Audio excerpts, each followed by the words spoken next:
Hi, it's Kerry. Lots of exciting marine reptiles today and one great white shark. I'll leave it there for now, but I will go and find my Megalodon and show that instead. Can you tell me how many Tylosaurus you see today? Are there 2 or 3 Tylosaurus? Subscribe and give a thumbs up if you like marine reptiles.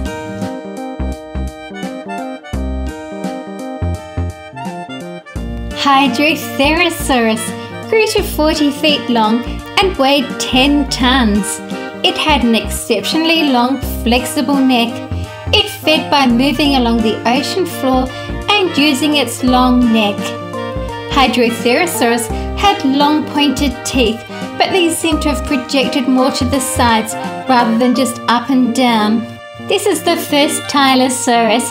Its name means knob lizard, referring to its strong snout. Tylosaurus had a very prominent cartilaginous ridge on its skull. It was a mosasaur and ate fish and other swimming animals using its powerful streamlined body and 4 paddle-like limbs. Temnodontosaurus was an ichthyosaur. It would hunt other marine reptiles in the shallow seas. It had massive eyes growing up to 10 inches across. It could grow to 40 feet or 12 meters, and it had a long snout. It is one of the oldest and largest ichthyosaurs. Elasmosaurus is a genus of Plesiosaur and lived in the ocean and breathed air like a turtle.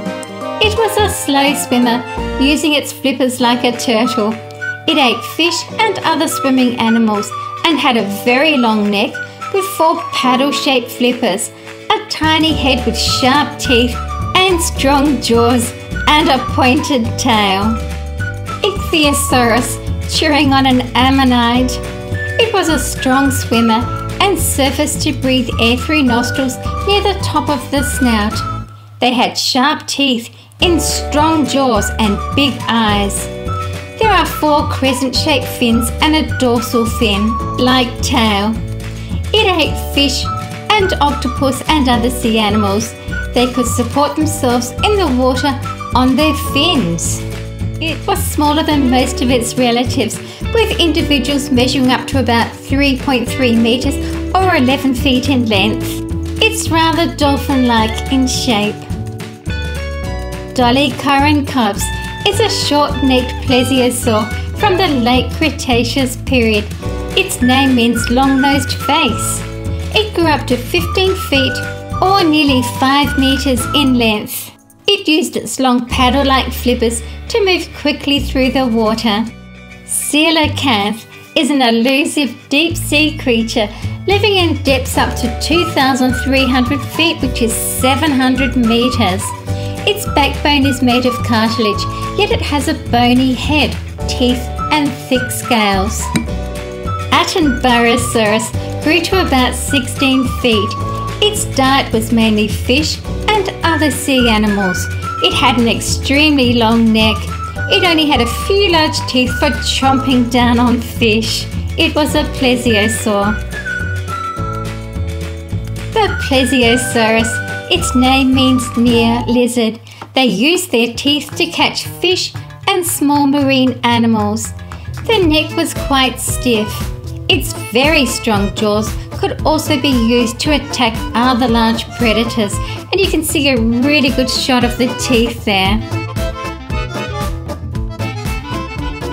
Basilosaurus is a genus of cetacean that lived from 40 to 34 million years ago in the late Eocene.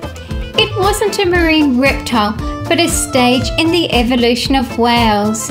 At 40 to 65 feet in length, which is 12 to 20 meters, Basilosaurus cetoides was one of the largest oceanic animals of its time and easily recognizable by its elongated serpent-like body.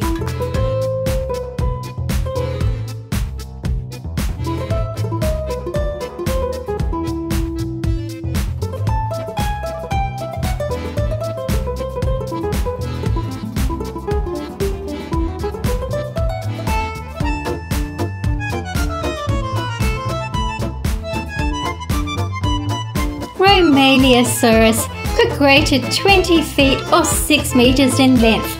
It ate fish, squid and other marine reptiles.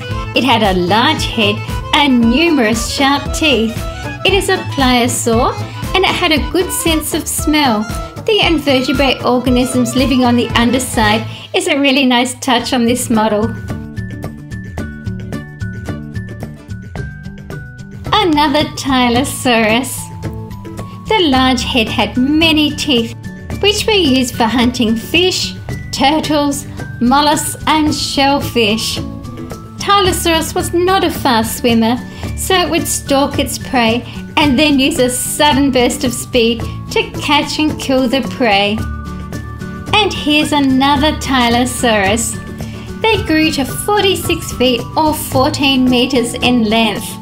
They lived in the second half of the Cretaceous period. Its fossils have contained the remains of Plesiosaurs, sharks, fish, and even other mosasaurs.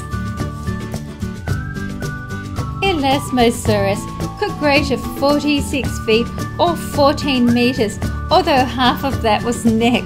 It was the long neck of Elasmosaurus that was the key to its feeding method. All Elasmosaurus would do was swim up to a shoal of fish, possibly from below, so that it could hide its body in the slightly darker depths and use its neck to dart its head in and pluck out a mouthful of fish. Dunkelosteius was powerfully built and armor-plated round its head. It was streamlined and shark-like. Dunkelosteius lacked true teeth. Instead, it had two long bony blades that could snap and crush almost anything. Pigment cells suggest Dunkelosteius had dark colours on its back and was silvery on its belly. This fish was anything but picky with its food. It ate fish, sharks, and even other Dunkelosteius. And it seems that Dunkelosteius suffered from indigestion as a result. Its fossils are often associated with regurgitated, semi-digested remains of fish. Kronosaurus was a short-necked pliosaur, growing to about 33 feet or 10 meters in length. They lived in the ocean and surface debris there. Their strong teeth and jaws could crush shells and tear through squid and octopus. It swam with its flippers much like a turtle. It lived in the early Cretaceous period. Megalodon, the amazing sea monster. Its name means giant tooth. Teeth could grow to 7 inches. It was very long, growing up to about 59 feet or 18 meters. It mainly ate whales. Megalodon's jaw could open 6 feet wide and 7 feet high. Liopleurodon was a pliosaur that lived during the late Jurassic period and was a mighty marine predator. Liopleurodon used its nose to smell distant prey underwater. It was a carnivore and ate fish and other sea animals. Elasmosaurus. It did breathe air.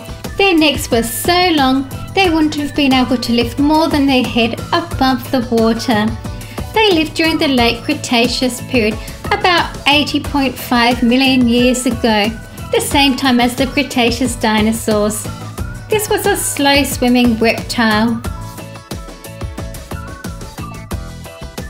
Tanystropheus was 20 feet or 6 meters long, including a 10-foot or 3-meter neck.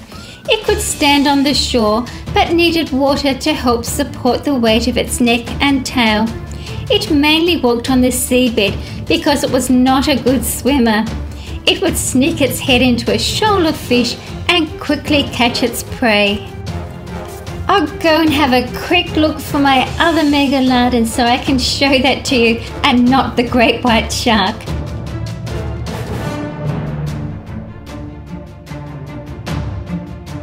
Liopleurodon was a powerful swimmer and propelled itself with 4 large paddle-shaped limbs, the rear 2 being larger. The jaw was long, with rows of deadly needle-sharp teeth arranged in the shape of a distinctive rosette at the end of its snout. Mosasaurus was a large snake-like marine reptile that lived during the Cretaceous period. Their closest living relatives today would be the modern-day snakes and monitor lizards. Another Mosasaurus. It had a loosely hinged lower jaw that allowed it to swallow prey whole. Its sharp backward-pointing teeth on the roof of its mouth helped force prey down its throat.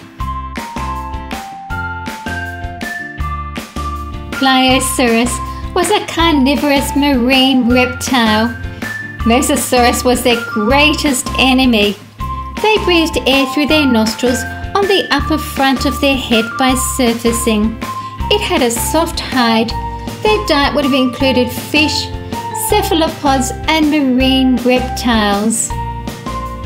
Another Dunkleosteus.